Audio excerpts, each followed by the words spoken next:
మన ప్రభువును మన రక్షకుడైన యేసు ప్రభు నామంలో మీకు అందరికీ వందనములండి. ఆర్సిఎస్ పౌలు గారు మరియు జాన్ మెకార్తర్ గారు వీరు ప్రభువునందు నిద్రించారు. వీరు చేసిన పరిచర్య చాలా మందిని క్రీస్తులో వాక్యానుసారంగా కట్టబడడానికి ఎంతగానో ఉపయోగపడింది. వీళ్ళు తమ యొక్క సంఘాలను ఎంతగా ప్రేమించారంటే క్రీస్తు మాత్రమే మహిమపరచబడాల సంఘంలోనే వీళ్ళు బలంగా నమ్మారు. వర్స్ బై వర్స్ తమ యొక్క సంఘస్థులకు బోధించారు. వర్స్ బై వర్స్ దేవుని సంకల్పం మొత్తం వాళ్ళకి తమ యొక్క సంఘస్థులకి బోధించారు. జాన్ మెకార్తర్ గారు యోహాన్ గాస్పెల్ మీద కొన్ని సంవత్సరాలు బోధించాడు. వర్స్ బై వర్స్, వచనం వెంబడి వచనం, అలా బైబిల్లోని అనేక బుక్స్ ఆ విధంగా వివరించుకుంటూ వెళ్ళాడు. ఆర్సిఎస్ పౌలు గారు అపోస్తల కార్యాలు కానీ ఇంకా అనేక బుక్స్ అండి, చాలా బాగా ఎక్స్పోజిట్ వర్స్ బై వర్స్ వాళ్ళకి తమ యొక్క సంఘ సభ్యులకు వివరించుకుంటూ వెళ్ళారు. ఆర్సిఎస్ పౌలు గారి హోలీనెస్ ఆఫ్ క్రైస్ట్, ఆ హోలీనెస్ మీద కొన్ని సిరీస్ ఉంటుంది. డస్ట్ టు గ్లోరీ సిరీస్ ఉంటుంది. మెసేజ్ చాలా బాగుంటాయండి. మనోరజిజం అనే వెబ్సైట్లు ఉంటాయి, మీరు చూడండి. వాళ్ళు వాక్యాన్ని ఎంతగానో ప్రేమించారు. మనుషులను క్రీస్తునందు కట్టారు. వాళ్ళు తమను తాము ప్రేమించుకోలేదు, క్రీస్తుని ప్రేమించారు. వారి యొక్క పరిచయదారు మనకి స్పష్టంగా అర్థమవుతుంది. ఇద్దరు మంచి స్నేహితులు కూడా వాళ్ళు బలంగా వాడబడ్డారు. బలంగా వాడబడ్డం అంటే ఈ రోజుల్లో డెఫినేషన్ వేరు. కొన్ని లక్షల మంది సభలో మాట్లాడితే వాళ్ళు బలంగా వాడబడినట్టు. పెద్ద సౌండ్ సిస్టమ్స్ పెట్టి ఒక 3-4 రోజులు హడావుడి చేస్తే వాళ్ళు బలంగా వాడబడినట్టు.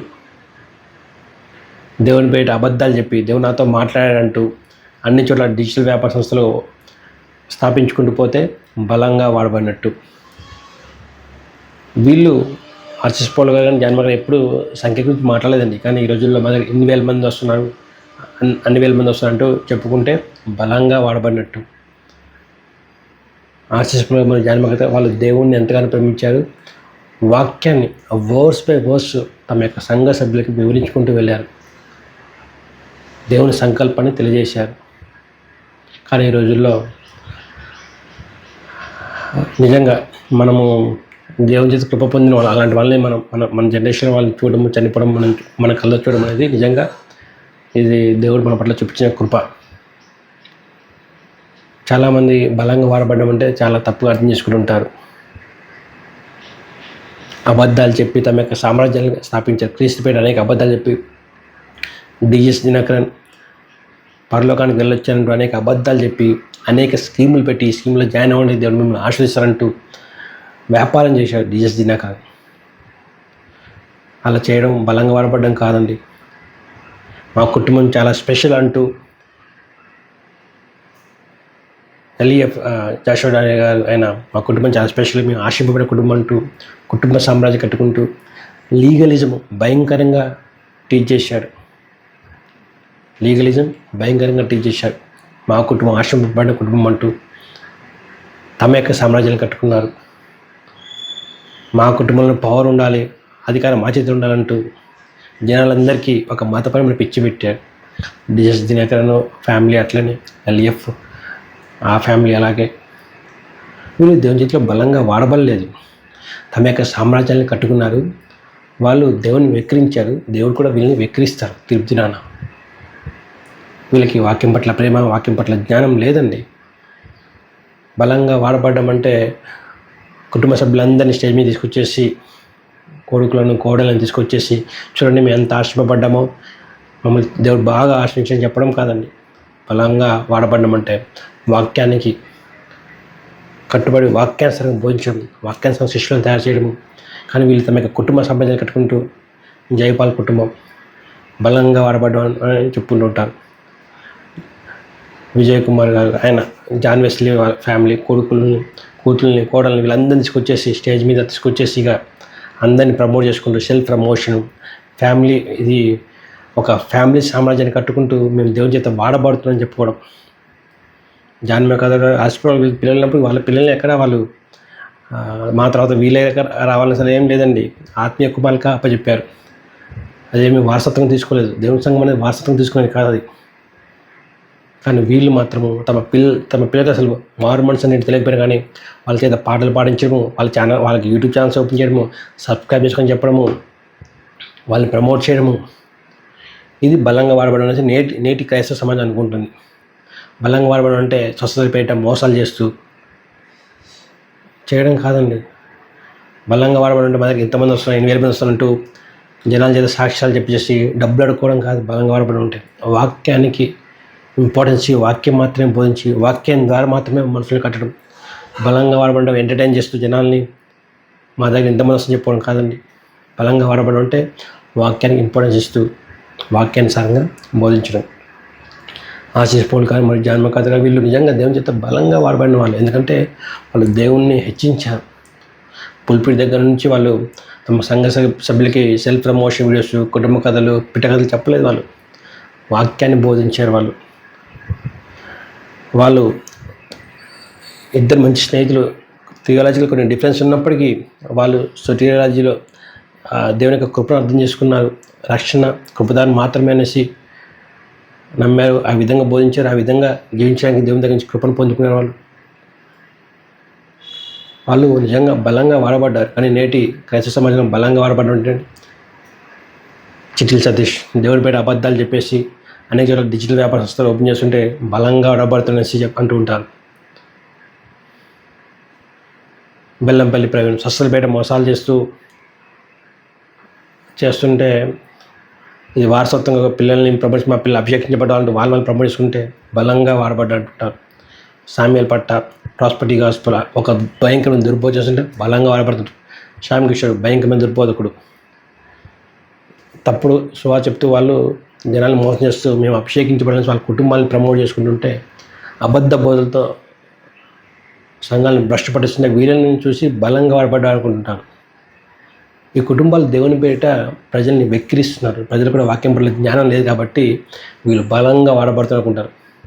తమ పిల్లల్ని ప్రమోట్ చేస్తూ అబద్ధ బోధలు చేస్తూ తమ పిల్లల్ని ప్రమోట్ చేస్తూ తమ సామ్రాజ్యాన్ని కట్టుకుంటూ మేము ఆశ్రయింపబడ్డామనేసి స్టేజ్ల మీద వాళ్ళకి బెటాలియన్ మొత్తం దింపేసి వాళ్ళకి వాక్యం రాదు, వార్తలు చదివే వాళ్ళు కూడా బోధకులు అనేసి మ్యూజిక్ తప్ప ఏం తెలియదు వాళ్ళు కూడా బోధకులు అంటూ తమ కొడుకులను ప్రమోట్ చేసుకుంటూ తమ గోడల్ని ప్రమోట్ చేసుకుంటూ సంఘాలలో మేము ఆశ్రయింపబడ్డామంటూ జనాల్ని వారి యొక్క కుటుంబం వైపు తిప్పుతున్నారు తప్ప వాళ్ళు వాక్యం వైపు తిప్పట్లేదు. బైబిల్ నుంచి ఒక ప్యాసేజ్ ఇచ్చేసి దీన్ని మీ కథలు పిట్ట కథలు ఏం చెప్పుకున్న వాక్యాన్ని బోధించారంటే వీళ్ళు బోధించలేరు. ఎందుకంటే వీళ్ళకి రాదు. వీళ్ళు దేవుణ్ణి వ్యక్తిగతంగా ఎదిగిన వాళ్ళు కాదు. వీళ్ళు భ్రష్ట మనసు గలవారు. వాక్యాలు చెప్తారే కానీ దానికి అర్థమో టెస్ట్ కాంటెస్ట్ ఏం అర్థం చేసుకో.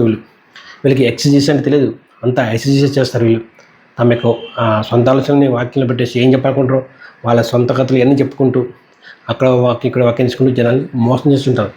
వీళ్ళు నిజంగా దేవుని చేత వాడబడుతున్న వాళ్ళు కాదండి, మిమ్మల్ని మోసం చేస్తున్నారు. డిఎస్టీ పర్లోకి వచ్చి అబద్ధాలు చెప్తే స్టార్ట్ చేశాడు. ఒక పెద్ద సామ్రాజ్యం అయిపోయింది. ఎంతమంది లేరండి ఇలాంటి అబద్ధ బోధకులు ఎంతమంది లేరు. డిజెస్ దగ్గర ఫ్యామిలీ చిట్టిల్ సతీష్, జైపాల్, జాన్ వెస్లీ వీళ్ళందరూ, స్టీఫెన్ పాల్ వీళ్ళందరూ వారి యొక్క సామ్రాజ్యాన్ని కట్టుకుంటూ జనాల్ని మోసం చేస్తున్నారు. వాళ్ళకి శిష్యులను తయారు చేయడం ఏంటి తెలియదు. ఎంతసేపు వాళ్ళ సామ్రాజ్యాలు కట్టుకోవడమే, వాళ్ళ పిల్లల్ని ప్రమోట్ చేసుకోవడమే తప్ప వీళ్ళకి వాక్యం పట్ల ప్రేమ లేదు.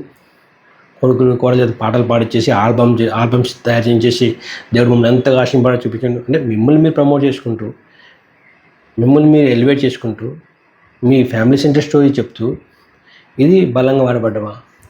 ఎక్కడ మీ వాక్యానికి ఇచ్చిన రెఫరెన్స్ ఎక్కడ? వాక్యానికి ఇచ్చిన ఇంపార్టెన్స్ ఎక్కడ? వీళ్ళందరూ నిజంగా తీర్పునన్న లెక్క చెప్పాల్సి ఉంటుంది. కానీ ఇలాంటి దేవజనులు ఆర్సిస్ పౌల్ మరియు జాన్ మకాత్ దేవజనులు చాలా అరుదండి, చాలా అరుదు. వాళ్ళ వాక్యానికి ఇచ్చిన ఇంపార్టెన్స్, వాళ్ళ వాక్యాన్ని పెంచిన విధానం, వాక్యాన్ని వర్స్ బై వర్స్ వాళ్ళు ఎక్స్ప్లెనేషన్ చేసి వివరించిన విధానం, ఇవన్నీ కూడా దాన్ని బట్టి మనుషులు వాక్యానుసారం క్రీస్తులో కట్టబడతారండి. కట్టుకథలు చెప్పడం ద్వారా, ఎంటర్టైన్ చేయడం ద్వారా, పెద్ద పెద్ద గ్రౌండ్స్లో మ్యూజిక్ బాగా పెట్టేసి డ్యాన్స్ వేయడం ద్వారా ఆ విధంగా మనుషులు క్రీస్తులో కట్టబడండి. వాక్యం ద్వారా మాత్రమే, వాక్యానుసారంగా క్రీస్తుని ప్రకటించడం మాత్రమే క్రీస్తు మహింపరచబడతాడు. మనుషులు కూడా క్రీస్తుని వాక్యానుసారంగా ఎరిగినప్పుడు మాత్రమే వాళ్ళు రక్షింపబడతారు. కాబట్టి ఇలాంటి దైవజనులు చూసినప్పుడు మనం నేర్చుకోవాలి. మన యొక్క పరిచయం ఏ విధంగా ఉన్నది, మనము క్రీస్తుని హైలైట్ చేస్తున్నామా లేకపోతే కుటుంబ సామ్రాజ్యాలు కట్టుకుంటున్నామా. వాళ్ళు చాలా స్ట్రాంగ్ అబద్ధ బోధన ఖండించుకుంటూ వచ్చారు. క్రీస్తుని తప్పుగా చూపించాలని ఖండించుకుంటూ వచ్చారు. వాళ్ళు నిజంగా అన్ని సంవత్సరాలు ఫెయిత్ఫుల్గా వాక్యానికి ఫెయిత్ఫుల్గా ఉండడం అనేది నిజంగా వాళ్ళ పట్ల దేవుడు చూపించిన కృప, అపారమైన కృప. వాళ్ళ కృపకు తగ్గట్టుగా జీవించారు. కాబట్టి అలాంటి దైవజనం చూసినప్పుడు మనం నేర్చుకోవాలి. మనము చేసిన పరిచయాలు వాక్యాసనం చేస్తున్నామా, కుటుంబ సామ్రాజ్యాలు కట్టుకుంటున్నామా, వారసత్వంగా ఆస్తుల్లాగా ఇచ్చేస్తున్నామా, ఇవన్నీ కూడా వాక్యపంలో ప్రతిదీ పరిశీలించాలి. లేకపోతే రేపు దినాన్న అక్రమం చేయవాల మిమ్మల్ని ఎన్నడూ ఎరగని యేసుప్రభు చెప్తే ఏం లాభం అండి. ఒక లోకమందిరం సంపాదించుకుని తన ఆత్మను కోల్పోయిన ఎలా ఏం ప్రయోజనం అని చెప్పాడు. ఆ విధంగానే అవుతుంది. చాలామంది పరిచయాలు ఆ విధంగా ఉన్నాయి. కాబట్టి ప్రతి ఒక్కరి పరిచయ వాక్యపంలో పరిశీలించండి. ప్రభు కృపను తోడుగా